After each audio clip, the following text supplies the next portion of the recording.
This is Involved Innovation. This is a step-by-step guide for anyone who want to become front-end or back-end or full-stack developer, including the current trends and what are all the latest technology in the web development for 2019. I try to cover different options for different programming language with the data collected from different job websites, different educational websites. You don't have to learn everything to become the web developer.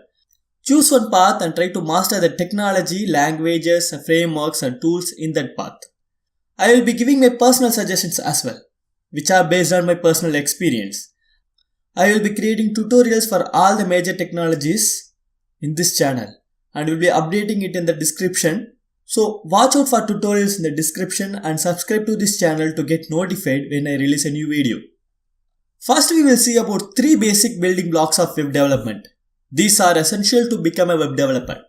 First is HTML.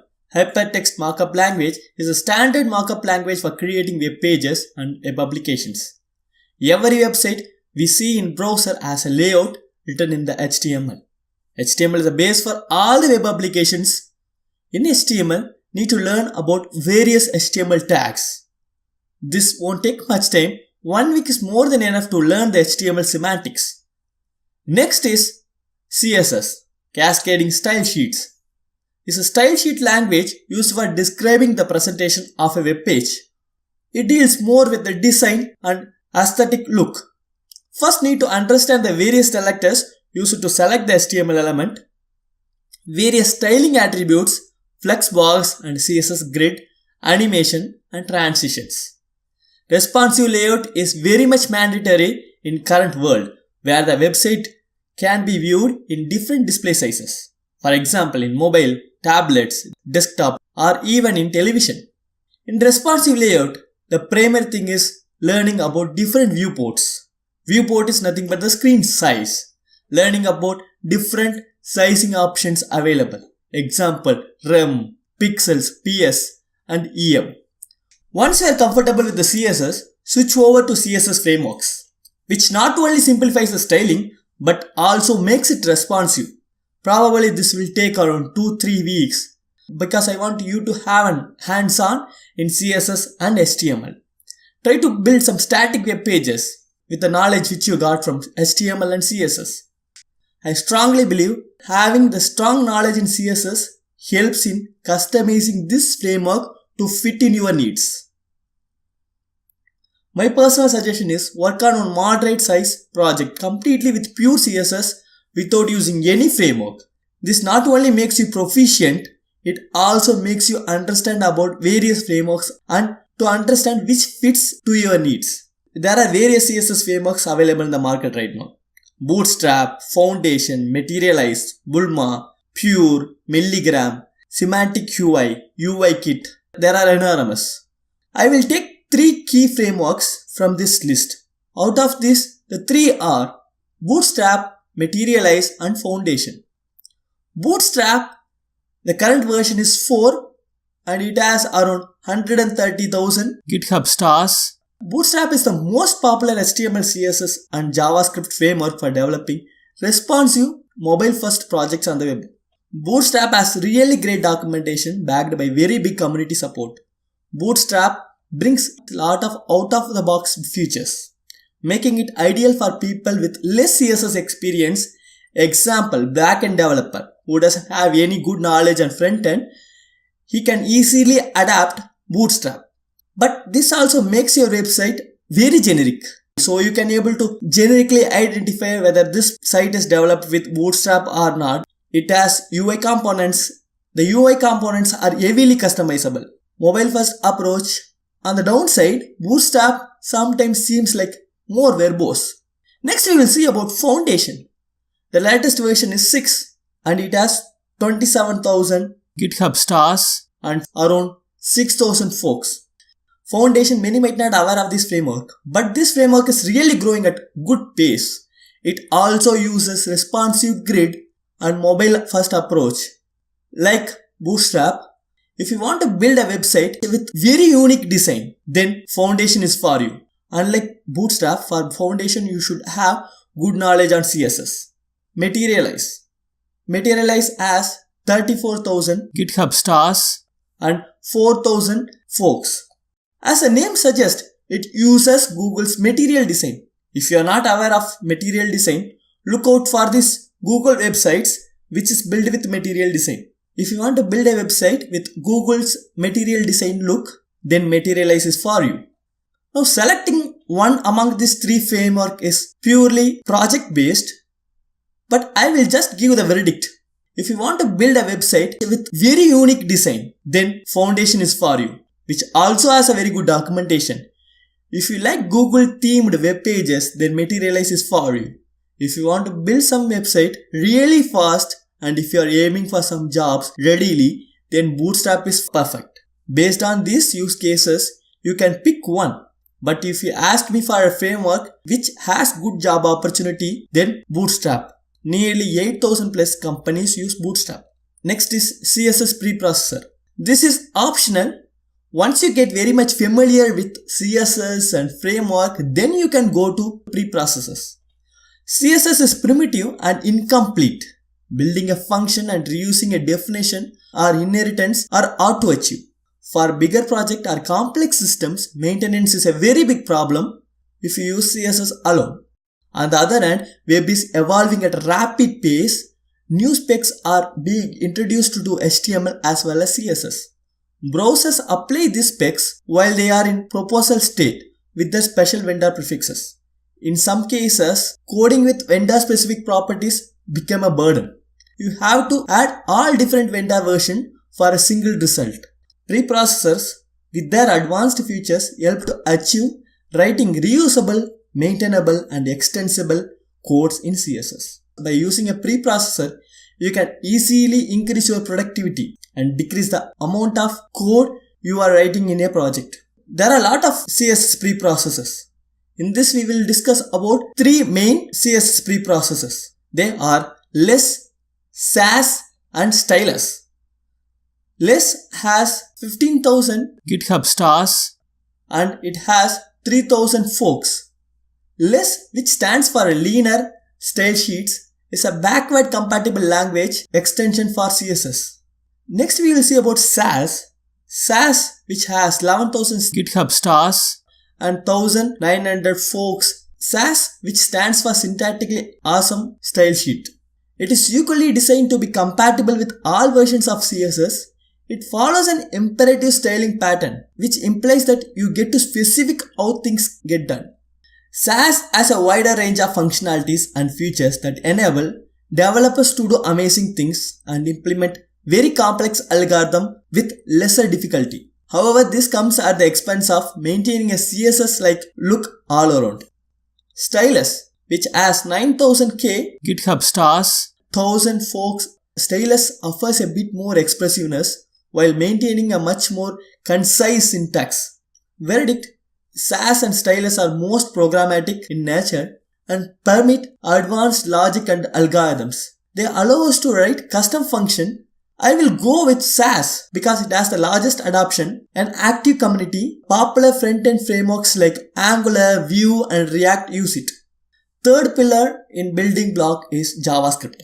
That is plain vanilla JavaScript without any framework. You need to learn ECMAScript features like arrow functions, promises, async, destructuring.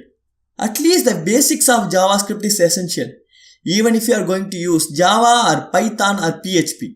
I strongly believe you should have JavaScript knowledge for event handling. That is, if you want to perform some action on some events like clicking the button or hover over certain HTML element. In DOM manipulation, this is core if you are going to work on virtual DOM, or in the runtime if you want to change the HTML element name, etc. In JSON is nothing but JavaScript object notation. JSON are JavaScript objects. This is essential if you are displaying some data from API in the UI. Now we have completed the three main building blocks. CSS framework and CSS preprocessors are optional. Once you got familiarized with HTML, CSS, JavaScript, then you can switch over to these frameworks.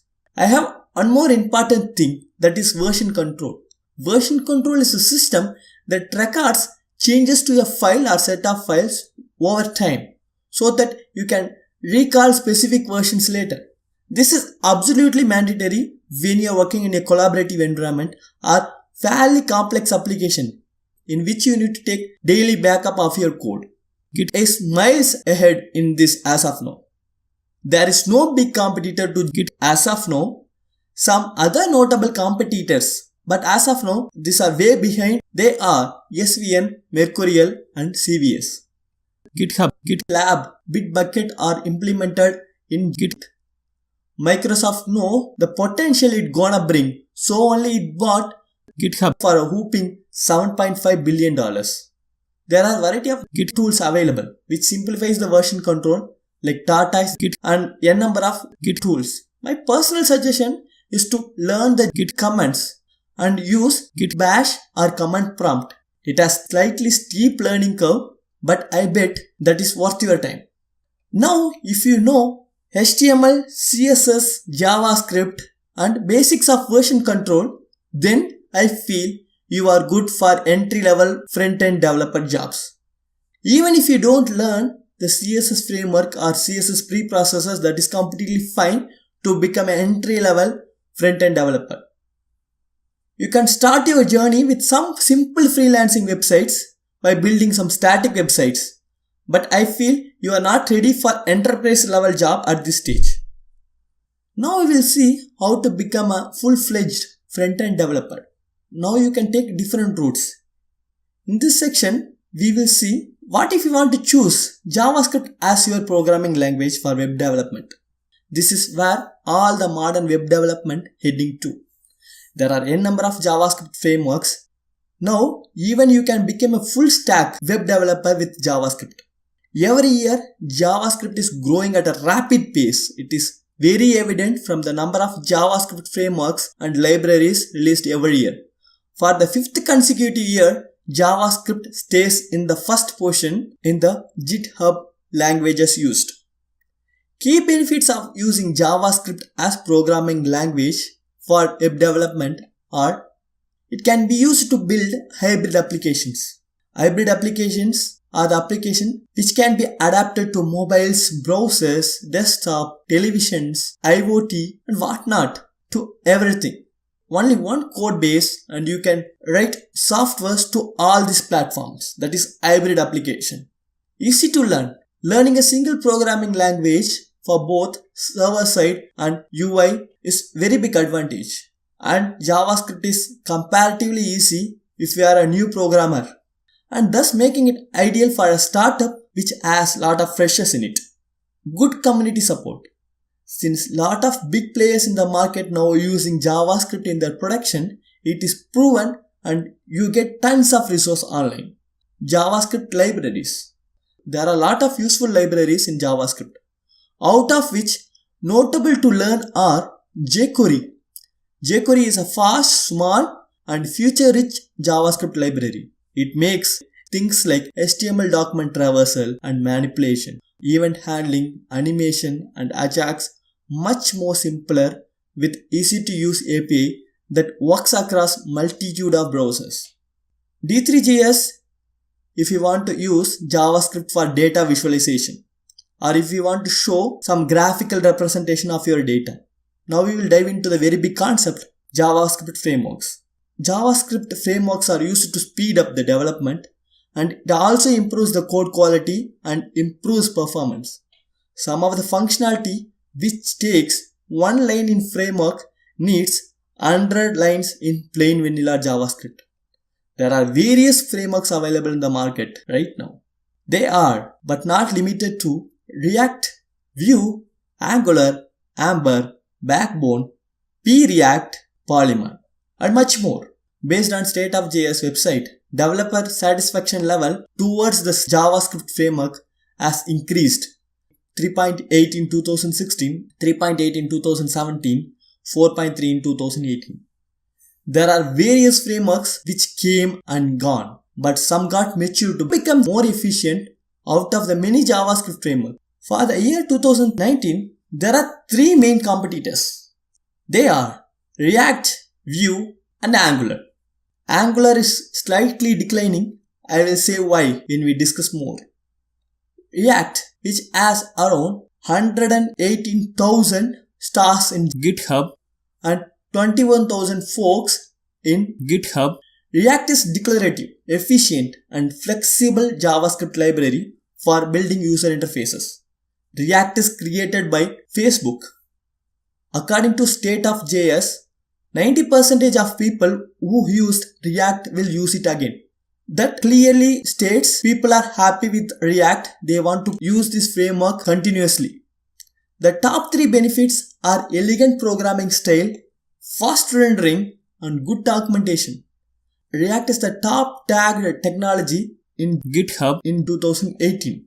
Around 3,479 companies use React, including Facebook, Uber, Netflix, Twitter, Reddit, PayPal, Walmart. It goes on. Next we will see about Vue. I gave Vue the second position. Vue became the most popular front-end GitHub project in 2018. It even surpassed Facebook's React in GitHub SASS, created by former Google employee, backed by Laravel and Alibaba. One of the main reasons why developers love Vue is because it is a progressive framework. This means that it elegantly adapts to the needs of the developer.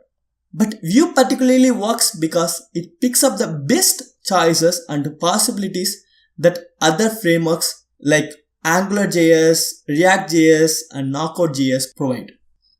This makes it the best version of all frameworks put together in a neat and tidy package that delivers.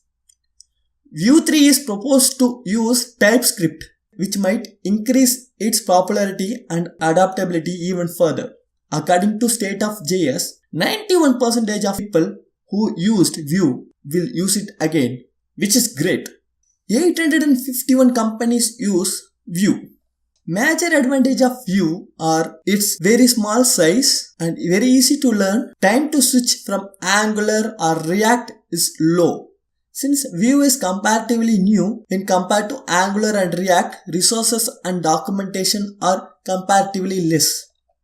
Next, once it is start, it gonna rule the JavaScript framework. Now it is slightly declined. I won't say it is completely declined.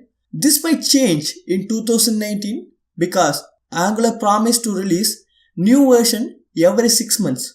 So fingers crossed, anything can happen in 2019. Angular is the complete and most powerful open source framework which provides the M, V and C. Major rewrite from Angular 1 to Angular 2 went slightly against the Angular. People are not very much happy with the complete rewrite. But Angular 2 is performing really well when compared to Angular 1. Angular has steep learning curve, but that got reduced with CLI support in Angular 5 and Angular 6. Angular uses TypeScript. That is one of the major selling point of Angular. According to State of JS website survey, Angular starts to decline. Only 41% of people who used Angular will use it again. And before going to the comparison, now there is another good to know framework, that is Polymer. Polymer uses web components, a set of modern web standards that will give you the power to extend HTML. I find Polymer is really interesting concept, but I still feel Polymer has huge potential. If you are preparing for enterprise job, then React or Angular is for you.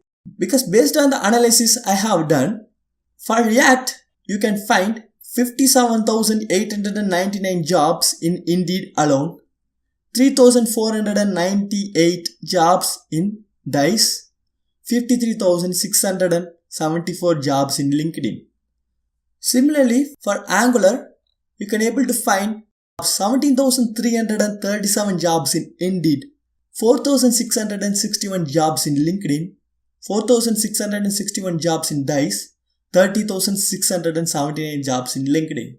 For Vue, it is comparatively less, that is 2,809 jobs in Indeed, 319 jobs in Dice, 5,362 jobs in LinkedIn. But Vue is growing at a rapid pace and continues to perform great.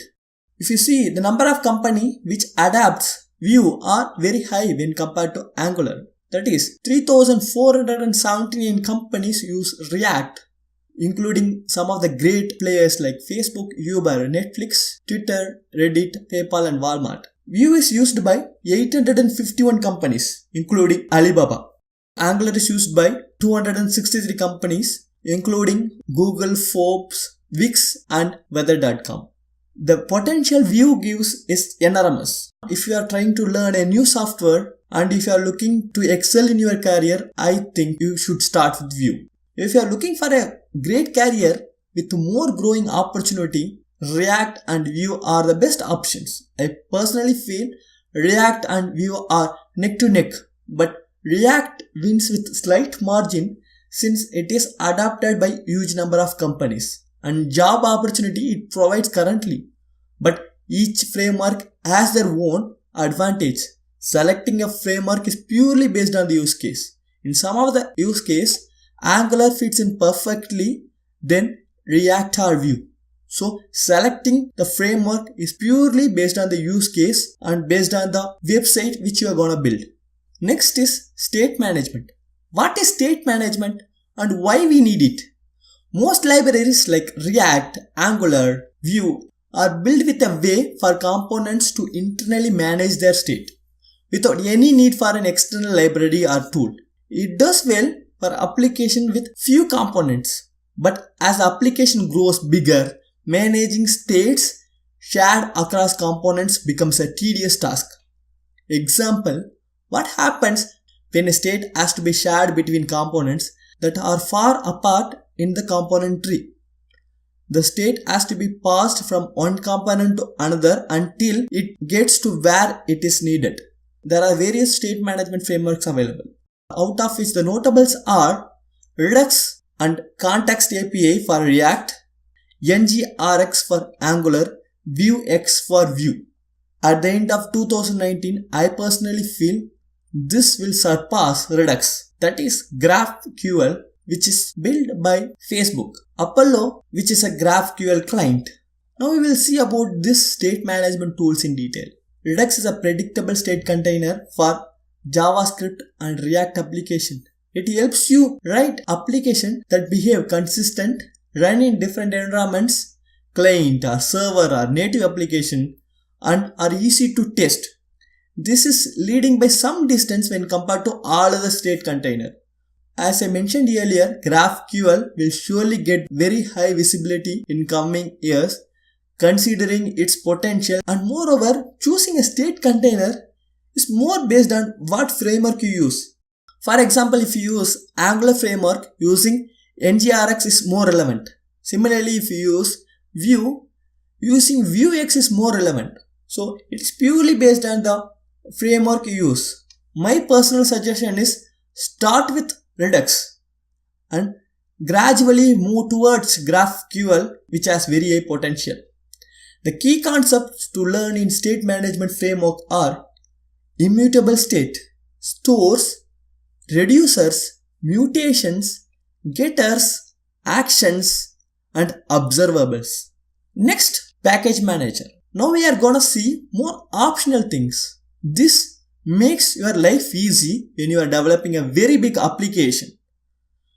Package manager is a framework or tool that automates the process of installing, upgrading, configuring, and removing package or dependencies such as libraries for a project in a consistent manner. Package manager makes distributing your project very easy. NPM is more likely the solo leader in package manager. NPM, which has the latest version of 6.5.0. NPM is bundled along with Node. We will see more about Node when we will discuss about backend developer requirements. NPM stands for Node Package Manager. You can use NPM packages for both front-end and back-end. NPM provides flat dependency graph, that is the ability to support multiple versions of the same package. The next is Yarn. Yarn is fast, reliable, and secure. Yarn is even slightly faster when compared to NPM, but NPM is closing the gaps in our release. Other package manager which are not relevant in 2019 but worth mentioning are Bower. Bower is no more in the picture now. It is deprecated by its developer. You can use NPM packages for front end and back end. The verdict is, learning a package manager won't take much time. Yarn is growing and also comparatively fast than NPM. But NPM is more like one-stop shop. My personal suggestion is start with NPM. Learning a package manager won't take much time, but it is really worth the time which you spend in learning the package manager. Next we will see about the task runners. There are a lot of tasks involved in creating and deploying a front-end application. Common tasks which includes things like watching file changes and reload as soon as the file is saved, concatenating and minifying files, prefixing files for different browsers, and linting JavaScript. Linting is nothing but running the program and looking for any potential errors. Before task runners like GULP and Grunt existed, these tasks are often done by shell or bash scripts on the command line. There are two major task runners available. They are GULP and Grunt. GULP has 30,000 stars in GitHub and Grunt has 11,000 stars in GitHub. GULP has 4,000 forks and Grunt has 1,000 forks. GULP is built on Node and NPM. GULP and Grunt are more or less same in every aspect, but both has lot of plugins and good community support. But I feel GULP slightly shines because it uses node streams for running automated tasks, whereas Grunt uses temp file for the same work. So I feel GULP is slightly shines more than the Grunt because of its speed. Module bundling. People often get confused with task runner and module bundling. Module bundling is the process of stitching together a group of modules and their dependency into a single file. There are three major module bundling. They are Webpack, which has 46,000 stars in GitHub, and Parcel, which is released in December 2017. It's growing at a rapid pace. Now it has around 28,000 stars in GitHub and 1,000 forks in GitHub. And next is Browserify, which has around 12,000 stars and 1,000 forks. I feel the real competition is between Webpack and Parcel. We will leave out the Browserify because Browserify needs GULP for module bundling. Webpack was in this area for a longer time than Parcel. Webpack has more stars than Parcel because Parcel introduced on December 2017. Still, Parcel tries to impress and gain lot of attention in 2018. I strongly believe it will continue to impress and gain more momentum in 2019 because of its fast bundling time and easier configuration than Webpack. Parcel is relatively new than other two, but I feel Parcel slightly edges out than other module bundling frameworks. Browser and debugging tools. You can use any browser of your choice as long as it has all the required plugins for development. I use Google Chrome. Microsoft officially announced it is gonna build its own version of Chrome browser using Chromium. In Google Chrome, there are lots of plugins for web developer. For example, Augury for Angular, Vue.js dev tools for Vue.js, React developer tools for React. Next we will see about code editors.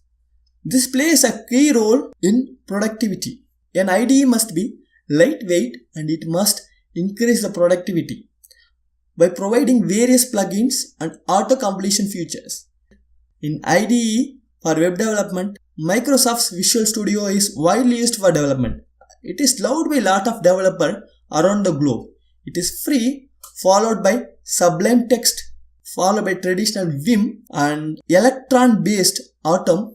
If you are an enterprise and if you are ready to spend some money, then you can use WebStorm. I use Visual Studio Code daily. I am very happy with it. My personal suggestion is Visual Studio Code with plugins. Now you have become a complete front-end web developer. If you excel in one of the learning path, then I am very sure you will get yourself placed in some of the very good companies, because the web development is a hard job in 2018 and it's gonna be a hard job in 2019 also. You can start applying to any company, or you can even start any freelancing full-scale websites.